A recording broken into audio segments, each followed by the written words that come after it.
আলহামদুলিল্লাহ, আজকে এসেছি খুলনা জেলার দিঘলিয়া উপজেলার একটি গ্রামে, চন্দনী মহল গ্রাম। তো এখানে আমাদের সম্মানিত দিনী ভাই শাহজাহান, উনি দীর্ঘদিন ধরে দৃষ্টি প্রতিবন্ধী, একরকম দেখতেই পারেন না, এবং ওনার এই জীর্ণ শীর্ণ কুটিরে আজকে এসেছি।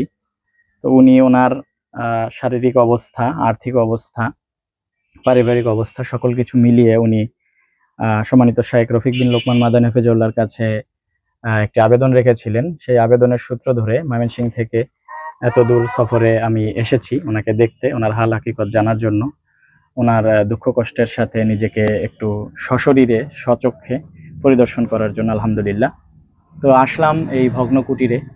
ওনার বাচ্চাগুলো মাদ্রাসায় পড়ছে আলহামদুলিল্লাহ, উনি নিজেও একটি মসজিদের দায়িত্বে আছেন।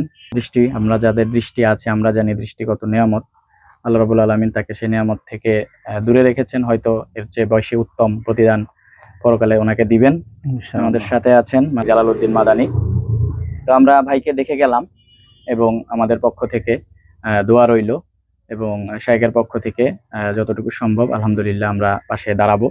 আপনাদের উদ্দেশ্যও থাকবে যে আপনারাও এ ধরনের মানুষ, এ ধরনের প্রতিবেশী, আপনাদের আত্মীয় স্বজন যারা আছে, বিশেষ করে শাহজাহান ভাইয়ের মতো যেনারা আছেন দৃষ্টি প্রতিবন্ধী, তাদের পাশে আল্লাহ রাব্বুল আলামিন আমাদের দাঁড়ানোর তৌফিক দান করুক। আসসালামু আলাইকুম।